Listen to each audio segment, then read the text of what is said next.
지난 한 주 동안 제3지대 움직임이 진짜 활발했거든요.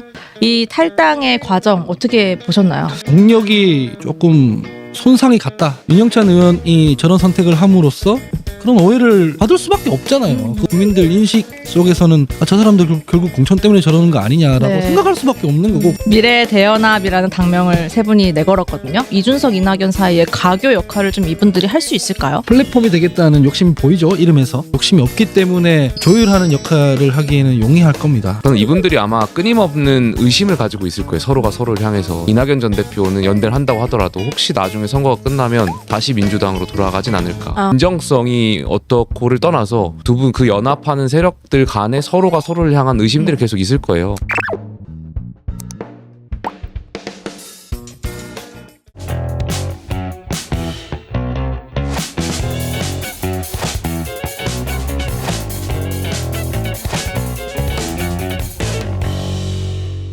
김영태 최고위원님 출마회견 하셨잖아요. 중점을 두고 싶었던 메시지 어떤 부분이었는지 여쭤봐도 돼요? 당연히 이제 포천 가평에 출마하겠다라는 것을 국민 여러분들께 말씀드렸던 장이었고요. 네. 두 번째로는 그간에 이제 제가 했던 정책 선택에 대해서 기자회견장에서 제가 입장을 좀 전달한 적 그리고 그러한 말씀을 드린 적이 없었던 것 같아서 전반적인 상황에 대한 설명을 좀 드렸었습니다.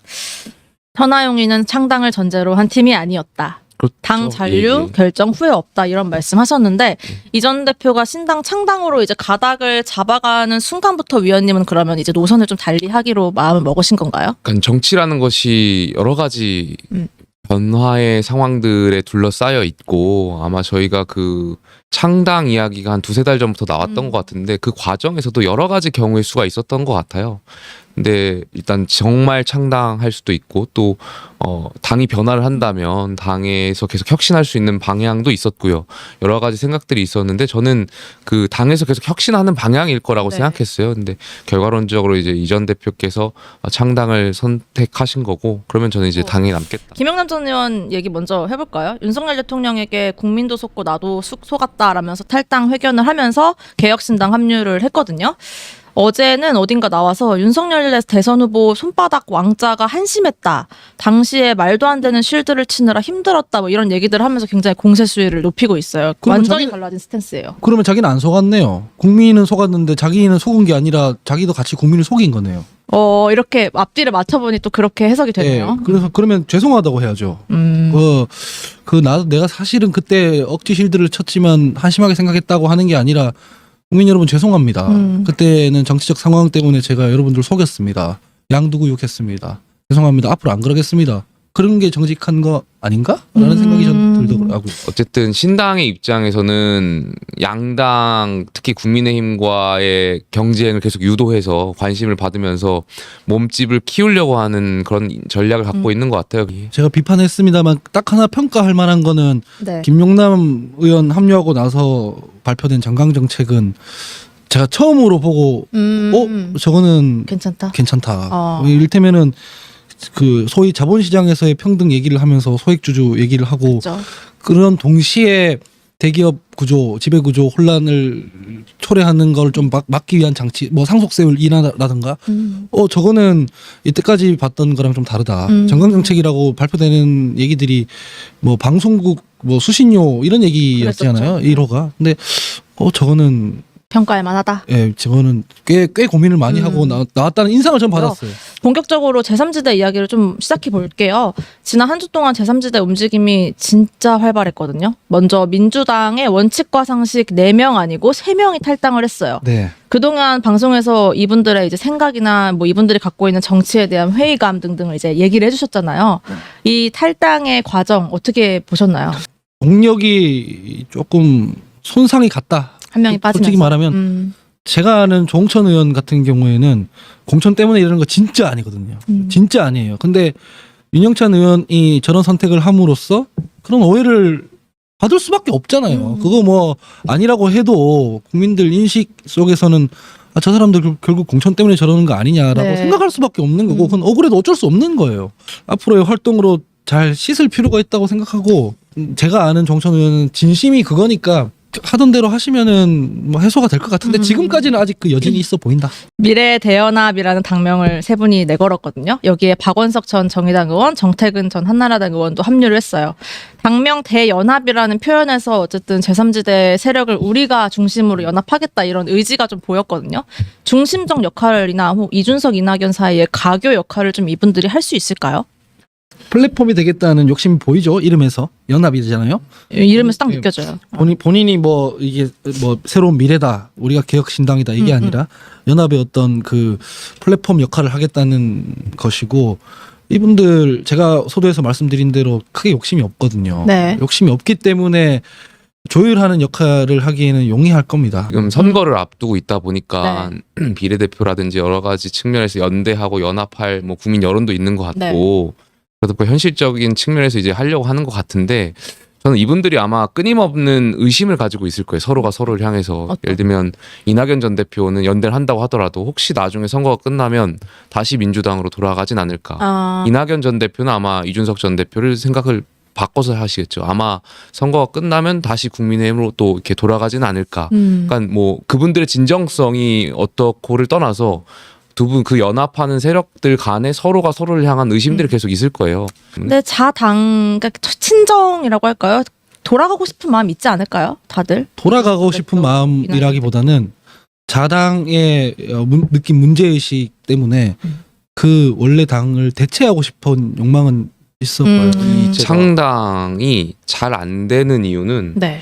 그러니까 결국 싫다고 나가지만 저는 결국에는 정치 환경에 있다라고 생각해요. 저희가 바른정당에서 시작해서 바른미래당도 경험해봤고 새로운 보수당도 경험해봤죠.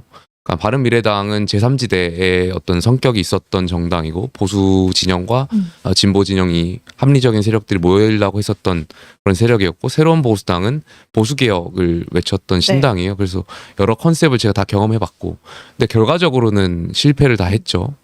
물론 이제 새로운 보수당은 보수를 통합하라는 그런 그 당시의 시대적 어떤 명령에 따라서 미래통합당으로 이제 합쳐지긴 했지만, 그러니까 결국에 핵심은 이 정치 토양은 다 같아요. 이 토양 안에서 내가 처해진 환경에서, 저마다의 환경에서 내가 이 정치 토양을 어떻게 개선해 나갈 것이냐, 이 의지에 달려 있다라고 생각해요. 그래서 저도 이제 경험을 해봤기 때문에 각자의 처한 환경에서 그러한 의지를 가지고 해 나가는 것이 중요한 것 같아요. 우리가 그 방송 전에도 이 당면 가지고 좀 약간 헷갈려 했잖아요. 예. 이낙연 전 대표는 새로운 미래라는 당명을 내걸었거든요. 네. 그 원칙과 상식 세 분은 이제 미래 대연합이었고, 이낙연 전 대표가 잠시 후 오후 열심히 써주셔야 되고요.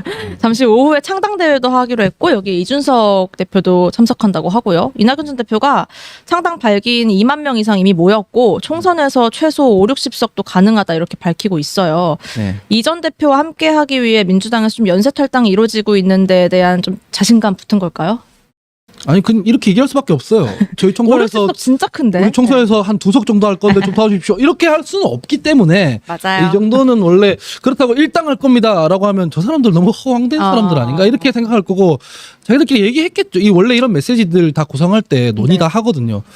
그러면 한 50석 정도 어떻게 안 될까? 뭐 이런 식으로 너무 제가 지금 너무 현실적으로 말씀드리는 건가요? 그래서 이거는 뭐 자신감 이렇다기보다는 이 전 메시지들 있잖아요. 이준석 대표가 떴다방이면 안 한다. 큰 집 짓자. 이것도 뭐냐면 실제로는 어떤 계획을 가지고 있는지 모르겠으나, 근데 지방선거가 있잖아요. 대선 전에. 근데 지금 당장 신당의 후보들을 모으고 선수들을 모아야 하잖아요. 근데 총선 끝나고 났는데 우리 헤어집니다 하면 사람들이 안 와요.